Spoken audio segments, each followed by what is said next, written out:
welcome back to my channel and welcome to a little baking video.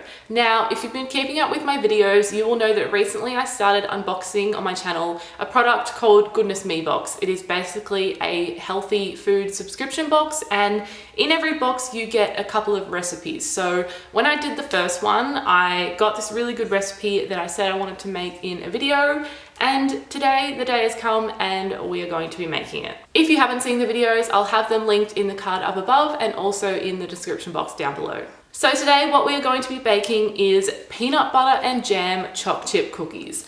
That is pretty much just everything that is good all in one cookie. Like, it's already good to have a peanut butter cookie, a jam cookie, and a choc chip cookie, but they've just gone and put everything in one, and I'm very excited. Now, this recipe makes 14, and to be honest, if I have 14 cookies in the house, they will just be eaten within 24 hours.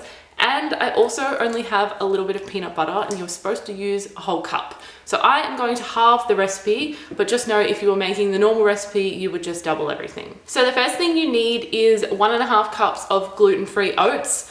I don't know if these are gluten-free and these are actually quick oats because that's all we have, but I figure they will work exactly the same. So of course I am just going to use 3/4 cup. The next ingredient that you will need, which came from the subscription box, is 1 pack of Macro Mike protein powder in the peanut butter and jam flavor. Of course, this is what the recipe is pretty much based around. The next thing you need is some baking powder, and then you need your cup of peanut butter, or 1/2 cup, because as you can see, this is a very small jar. I was waiting for it to come on sale and it just never was. And then I bought the tiny one just because I wanted to have some in the cupboard. And of course, the next week we went and the big one was on sale.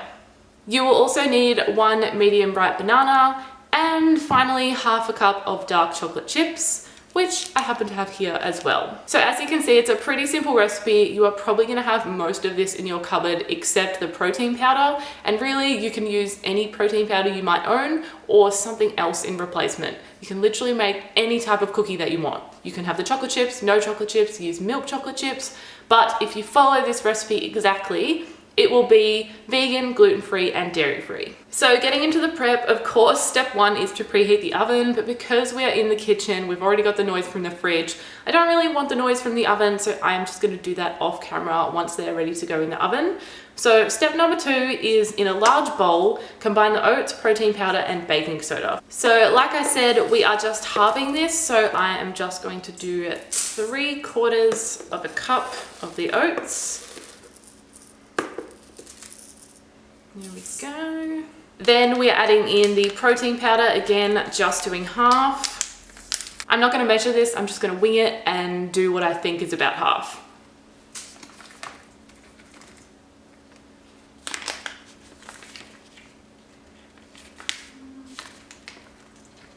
And then the baking soda was 1/2 teaspoon, so we are just gonna do 1/4. Yes, that is 1/4. Pop that in.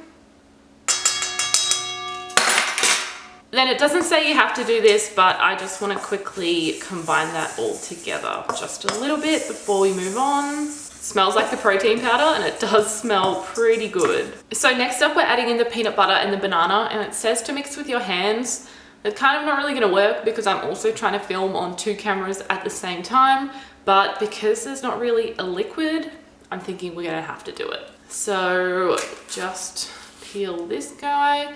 I just realized that means we're only supposed to use half the banana, but can you really go wrong by using the whole thing? I absolutely love bananas, and I always use more than the recipe says, so I'm just gonna go with the whole one. And then we're gonna add in the peanut butter, so about 1/2 cup of this. I might actually just wing this as well, because if I put this into an actual 1/2 cup to measure it, then put it into the bowl, I'm gonna lose all that peanut butter that sticks to the cup, and I don't really want to do that. So I'm just gonna scoop in a massive amount, probably that, maybe a little bit more, and hope for the best.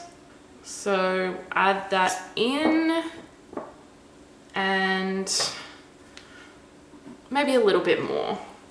I was making satay chicken this week, and I'm not gonna have any peanut butter left now, so we'll have to go to the shops and grab some more. Alrighty, now let's get mashing.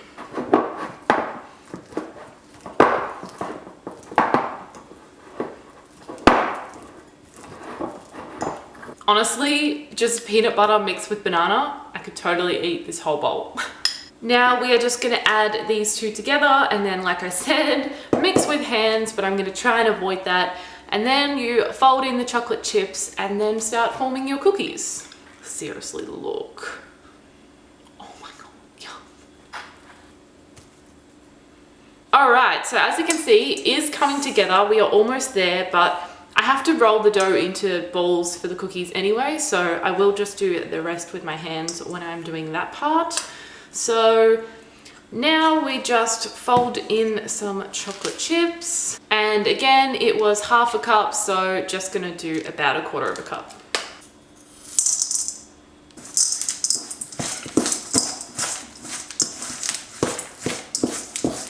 So this smells and looks delicious. I cannot wait to taste them when they are done. Now we are just going to grab a tray and some baking paper and start rolling them up. Oh my God, touching peanut butter is gross.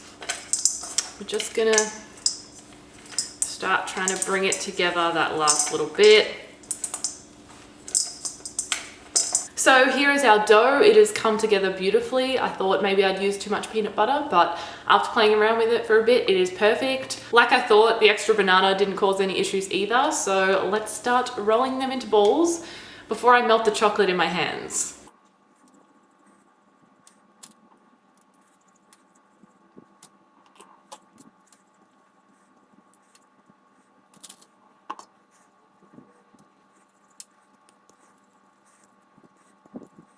So here they are all prepared. I ended up actually getting 8 as well, which means that in a full batch I would get about 16, so even more than the recipe says.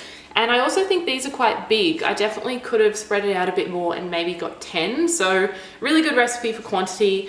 They also smell so good. I feel like you could almost just eat them like this, maybe even just roll them in coconut, put them in the fridge and make yourself a little protein ball. Oh, I kind of want to keep one out and try that. Except I don't have coconut, I don't think. But anyway, it is time to bake now. So I'm gonna pop on the oven, and these guys go in for 12 to 15 minutes at 160 fan forced. Then we will be able to taste test. I just realized they have the baking powder in them. Don't know if you can eat that without cooking, but realistically, if you just didn't add that, you could definitely eat these as a protein ball.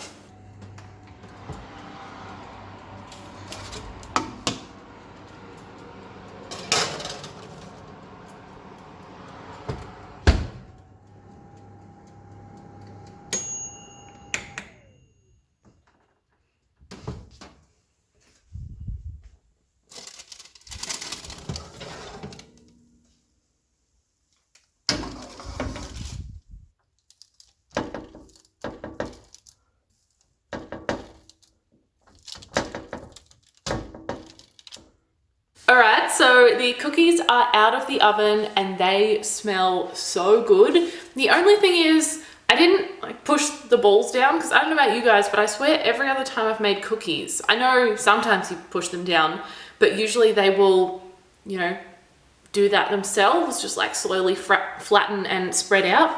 But they didn't do that, so you'll notice when I got them out, I did just push them down a little bit and I broke them a little bit, but they just looked weird because they were still in perfect balls. So next time, if you do it, or if I do it again, definitely push them down so they are flat and in a cookie shape. So to quickly finish off the video, let's do a taste test. How do they look? Oh, did I just get chocolate on my face? They look incredible, smell incredible.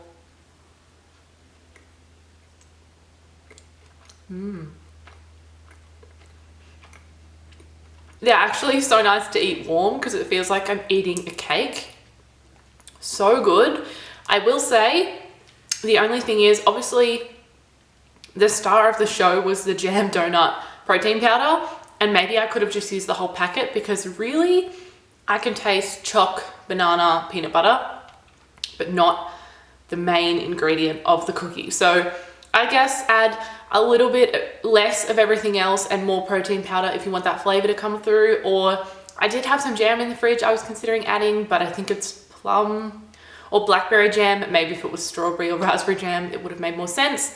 But still really really good, and it just means that you can make this without the protein powder and it's still going to taste just as good. The banana flavor is really prominent, which I absolutely love, obviously because I use the entire banana, so more than I was supposed to, but I think that makes them a million times better. Like I said, when is more banana ever too much banana? So that wraps up today's video. I really hope you guys enjoyed it. I had an absolute blast because I really do love cooking and baking especially, and I really need to start doing it more. Make sure you give this video a massive thumbs up if you enjoyed it, subscribe down below if you are new, and of course don't forget to click the little notification bell so you don't miss another video. And please let me know if you want to see more baking videos. I hope you're all having an absolutely amazing day, and I will see you in my next one. Bye guys!